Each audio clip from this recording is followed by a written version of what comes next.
I noticed something really significant today. I upload some of our old videos every day on social media. So today I was basically going through it. And let me say thank you to all those who have been passing a comment and clicking on the likes and sharing the videos. Listen, you guys rock, and I would try as much as possible to respond to every question that get asked, either on YouTube. Leave comments on YouTube, please. I want to know how you think, how you receive the information that I'm giving you. So big thank you to all those who pass comments. Who I try as much as possible to go through it, read through it. If I have to if I have to respond, I'll respond to it. And also, some of you go the extra mile to actually send me personal messages on the number in the description, and I appreciate you, really appreciate you for that. Thank you. But I noticed something, that as I was going to my videos, right? As I was going to the video, I realized that there are certain things that I said in a video that I didn't even realize what I was saying. So I actually had to listen to it. I'm like, wow, that's what I said. This is pretty heavy and pretty deep. So I had to take my time and listen to me again. Why am I saying this? Sometimes don't be in a hurry or in a rush to watch the video. Don't just watch it because you feel I'm on and I'm saying something.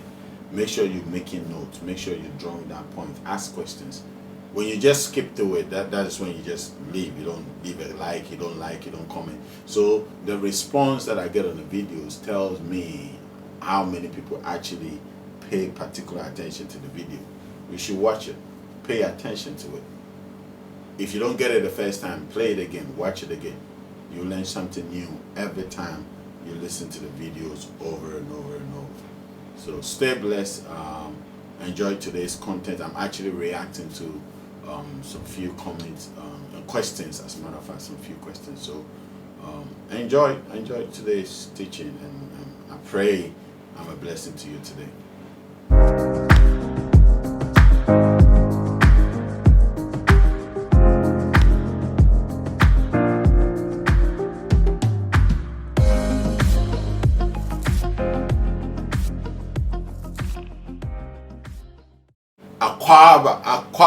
Aquaba. Welcome, guys. You know I get excited every time. Now I'm getting funny. So when some of our family members call me, the first thing they say is Aquaba. You know I'm talking to you. You know yourself. A few of you guys have been doing that. I'm watching you. I'm watching you. Anyways, today I'm gonna react to a question somebody asked me. As a matter of fact, somebody wanted me to react to a particular video. One of our family members. When I say somebody, I'm talking about our family members. And I saw the content, and I know these are some of the content that when I speak about, they pull my videos down. So I wasn't going to speak on it today, but I'm going to try to answer the question, but at the same time, I'm going to do it in a way that if you don't pay attention, you wouldn't know I'm actually addressing the very question that you asked me in our Zoom community. So with regards to the video and what the person was saying in the video, and I think the doctor or something. But first and foremost, let me say a big thank you to the Creator, our Father, who's always holding us down, always, and to the Mother Earth, our Mother, who never turned her eyes away from us. We give thanks to all the powers that be, to all the powers in existence in the ether. We give thanks to the powers of the air, powers of the earth, powers of the water dimension, powers of the fire dimension. Thank you, AC Ajo Abne Awuku Yao. Efi Amen. Now Fejaima. Hey, Nana Frama, I say thank you. You guys are amazing. You always hold us down, and we truly honor and appreciate this family and all that you do with this family. I'm truly grateful. I also want to say thank you to you for always watching the video, because without you, there's no point doing this. You're the reason why I do this. So a big thank you to you. But I'm going to react to some things today. And one of the things that our member wanted to know was the fact that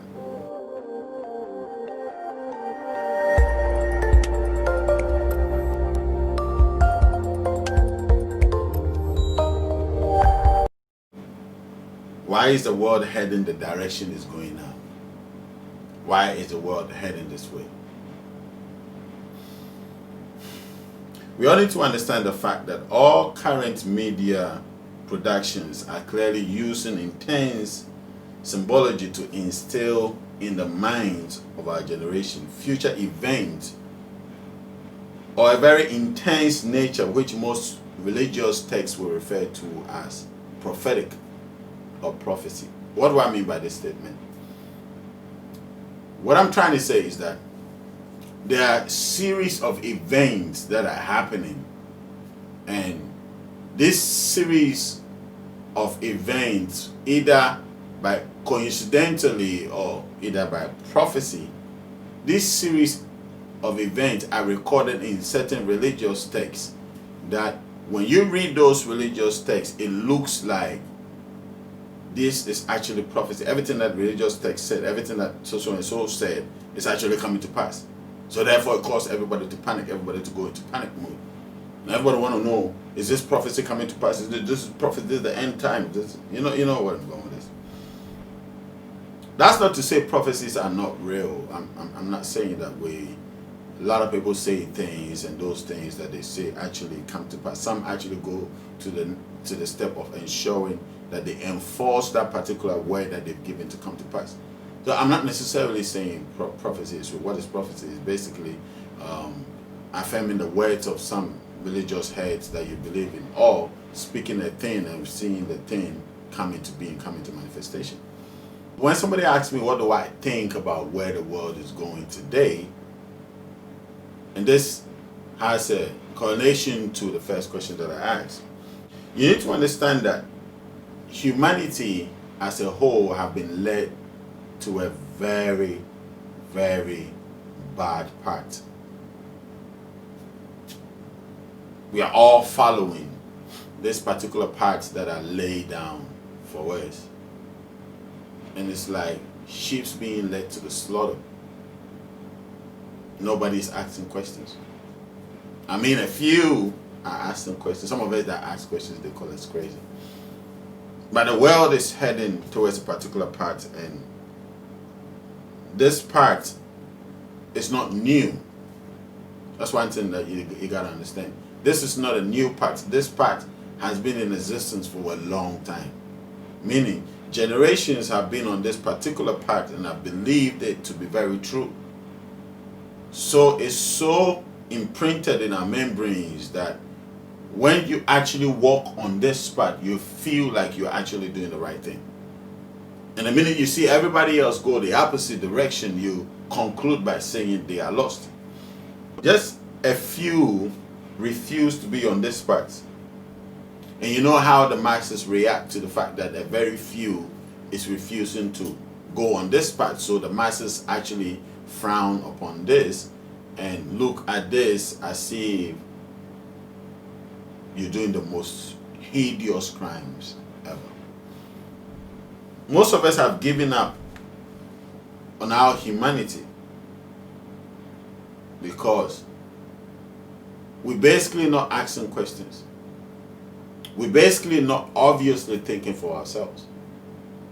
So we've lost the creative purpose of our Creator for us to be human beings. We've given up caring for other people. We've given up caring for everything else. We are living in a generation where everything has become self-centered and self-minded. So much so that if a particular thing has no direct benefit to a particular individual, then that individual will not necessarily get themselves involved. Everybody goes into whatever they go into because they are looking for a self-interest. I don't care what excuse they will make up. I don't care what it is that they will say. They go into things because of self-interest. You realize that people are getting committed to things because of what they are getting personally. You realize that people are going a particular direction because of what they are getting personally. People are getting jobs. So, oh, this is my dream job. They actually not going to the dream job to offer services. They are actually going to the dream job to offer personal desires. You understand? So The world has become so self-centered that we've lost the ability to care for one another. We don't necessarily care for one another. So it's gotten so bad that when you find yourself walking in the streets and you see a brother or sister being lynched or somebody being robbed, or the next thing this generation will do is to pick a mobile phone and record the activity that is going on and not necessarily stop or intervene in that activity, because that little capture that the person is doing, the individual is doing, is going to get the individual views. So everybody is being self-centered. Don't forget how I said it from the beginning. The media is playing this game of directing every single individual towards a particular place without even trying. Because once you are able to get the clips, the videos, the footages of whatever is going on, instead of you actually to intervene and do something about it, the next thing, oh, I'm going to get likes, I'm going to get famous, people, I'm going to trend. So trending is being replaced with caring. So people rather prefer to trend than actually putting themselves in the situation that the individual is going through, to say that, oh, if it was me, I don't know, listen, I got to do something. But rather, we want to trend. We are living in a generation where people who are leading us are just like us. We basically put into government people who are just reflecting the imageries of ourselves. So therefore, when anybody is going to vote for any political candidate, they make sure the person is literally a reflection of who they are. And it's funny, a lot of people wouldn't believe this, but that's actually what is happening. You'll get it in a second. The way the government runs us depicts the very behavior pattern that we show as a people. We got the same kind of government as we are. We don't understand what good government is. We don't want good government. We don't want a government that is good, because a really good government would basically challenge our individual behavior patterns. But a good government would come into power and say, don't do this, don't do this, this is wrong, we're canceling this, you know, some of the things. I can't say some of the things here. So everybody is going with regards to ensure that the person they are bringing to power is basically going to say or affirm things that they enjoy doing. It's so sad. And if they don't enjoy what you are saying, if they don't see themselves in what you are saying, if they don't feel comfortable with what you're saying, then they don't vote for you, regardless of what impact you can make generationally. We don't want a good government, because a good government would basically make us feel very bad for us about ourselves.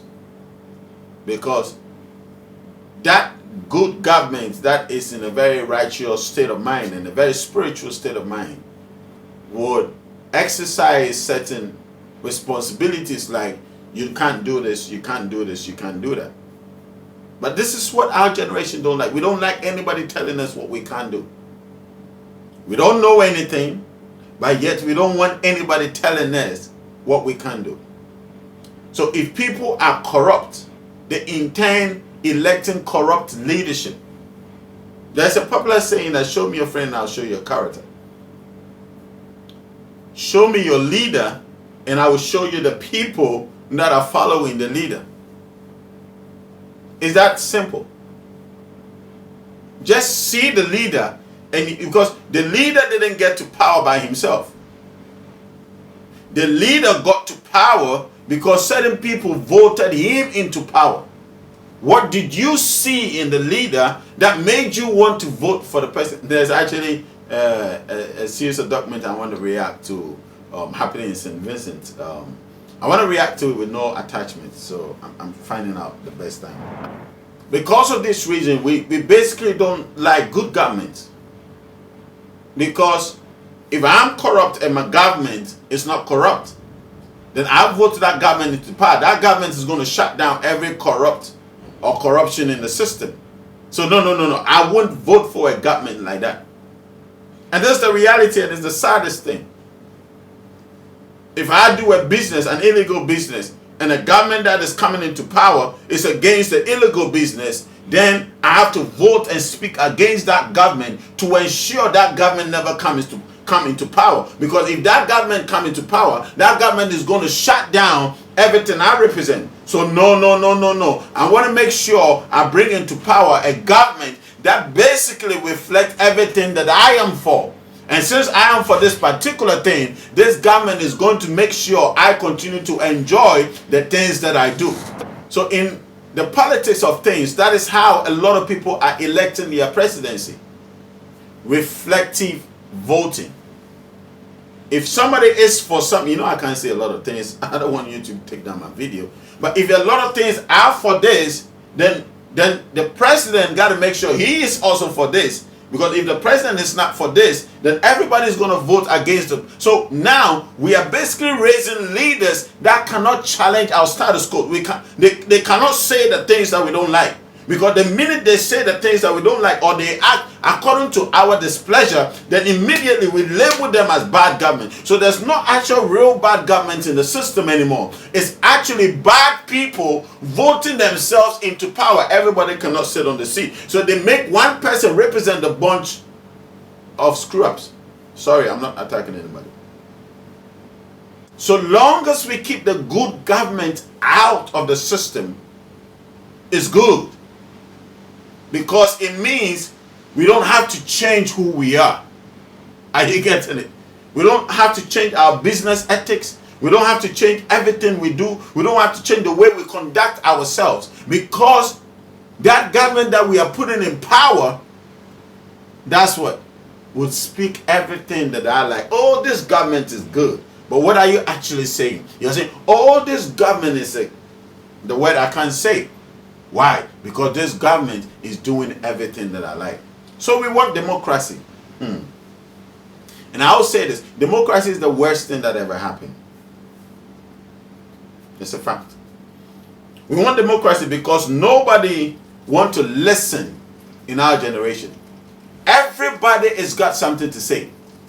Everybody wants to say something. Everybody wants to speak. Nobody is listening. Everybody's got an opinion now. Let's go on social media. You see this happening all over the place. You see a very old woman or man making a statement that has nothing to do with the other person.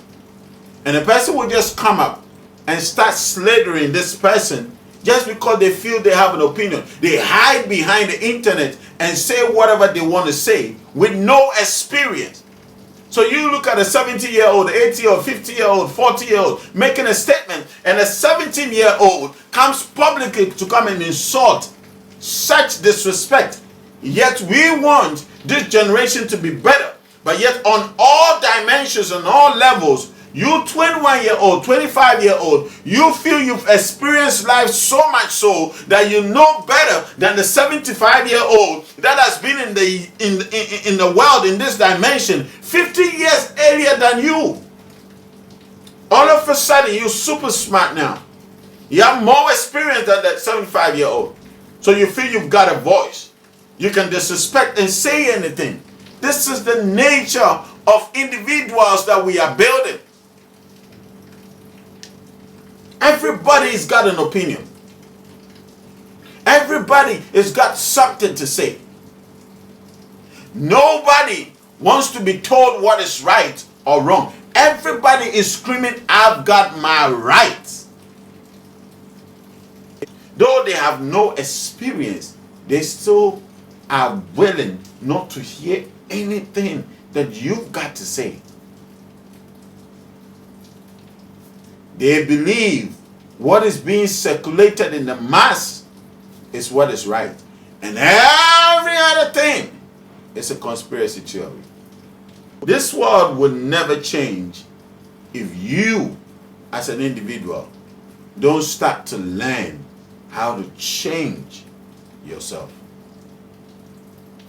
If you don't learn how to bring a change to your own life, this world, forget about it.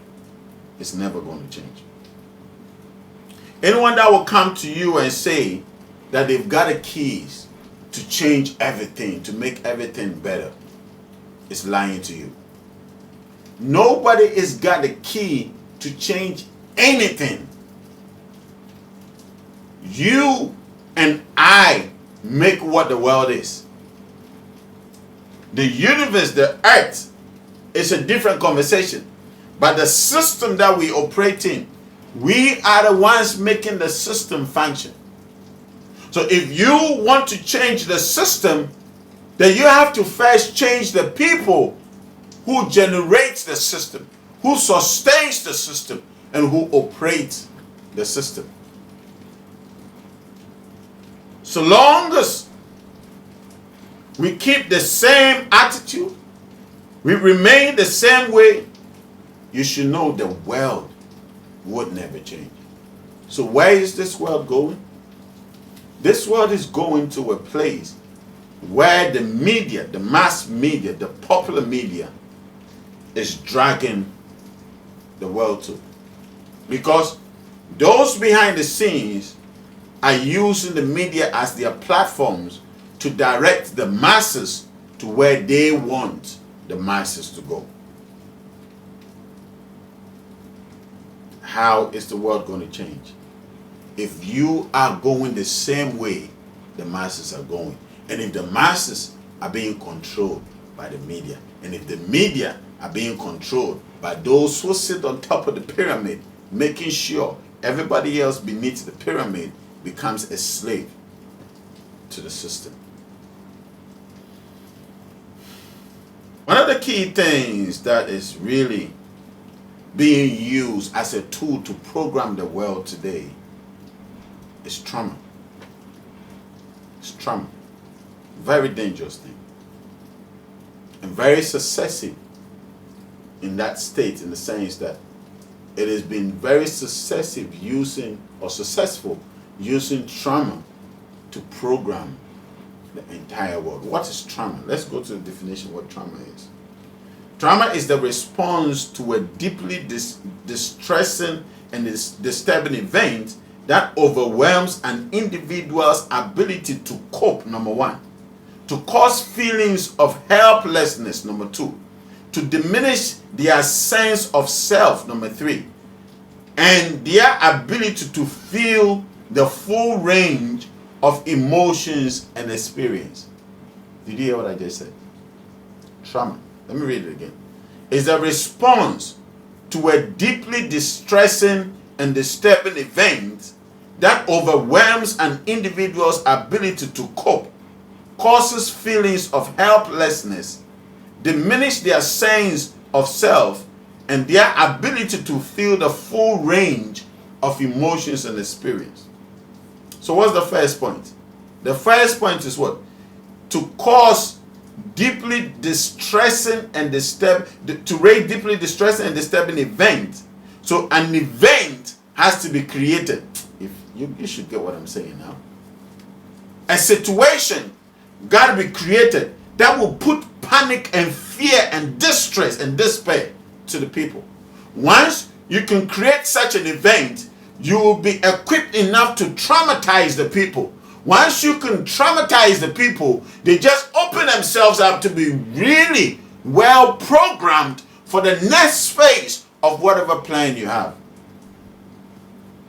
So when I say the media is being used, that is why we have what? Television programming. That's why we have programmers. What do? They set up a system, a technology that will keep a person in a routine. So long as you stay hooked to this trauma that is thrown at you, this is the first thing that would happen. You would begin to lose your individual ability to cope in situations, to adapt to things that come around. So because of the lack of adaptation, the ability to cope, you will do whatever they tell you to do. You will say, because you just can't cope. Your sense of the ability to cope has just been stripped off you. And so long as you can't cope with the situation anymore, that is why a lot of African Americans, a lot of these people come back to Africa and feel That we can't stay here. This place is filthy. This place is this. I don't have this. I don't have that. I don't want to go into it because I've been advised not to. The fact that you can't adjust yourself to an environment you get yourself in shows how poorly managed you have been as a human being. Because part of being a being is for you to possess the ability to adapt to whatever conditions get thrown at you. So trauma is first to arrest your sense of adaptability. The second thing it causes you is to feel helpless. Is to feel helpless. Once you feel very helpless, what you do? You take everything that comes along. That's nasty. You take every shady pains that comes along. So whatever they throw at you, you feel like, oh, I'm helpless. I don't know what to do. I've got no choice. Everybody has got a choice every single day. So for you to be in this, I've got no choice. I don't know what to do. That is exactly how they need you to feel. They want you to feel. They want you to lose your ability to cope. They want you to lose your ability to be helpful, to be independent. You all of a sudden feel very dependent. You cannot move away. So you move away. You face a reality, you come back to the matrix, the box, because the reality is too hard. This is the problem for a lot of people. So you cannot adapt. You cannot move from your house and go and stay in a village. This weekend I'm planning to go and stay on a camp, outdoor. I'm seeing how it goes, and we see it, we pray, and we meditate, and we see how it goes. We cannot leave the comfort of our homes, be somewhere else to welcome change. How do you expect to change if you feel helpless and cannot even adapt to situations? That is trauma. The platform to which they are used. This psychology, every psychologist will tell you, trauma changes people. If they can create a world, I don't want to say some things. I want to keep my video. The third thing is that they diminish your sense of self. So right from childhood, they've programmed you not to even know who you are.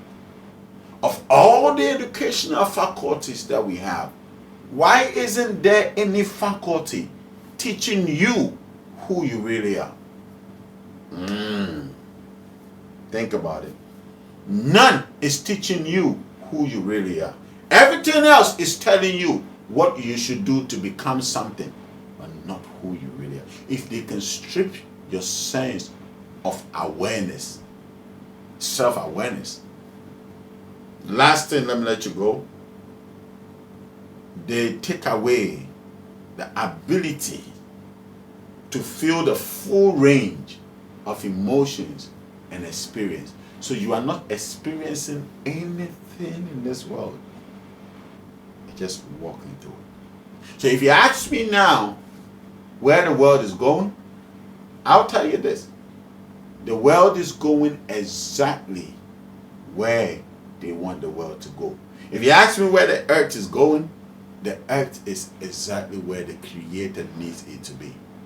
Listen, they cannot manipulate life. Nobody can understand life. If anybody tells you they know the origin of life, it's a lie. I will challenge any scientist. It's a lie. Nobody knows. You see, science cannot even generate a single bacteria. They cannot. I'm not talking about synthetic. I'm talking about real life. They cannot. So science have not a clue what life is. That is why nobody else is in the business of teaching you what life is. Everybody else wants to take from you. Nobody is directing you to the place that you need to be. Anyways, at least we have a family that is trying everything possible to make sure you know who you are. And that is what we stand for. And that's what happens every time we meet on our Zoom communities. Make sure you look to the description. All the informations are there. Please be a part of this family, because at least you get to know who you really are. Have a great night. I love you guys. Stay blessed. Make sure you subscribe. And tell your friend to tell your friend to tell your brother to tell your friend that we're growing as a family. We are onto something.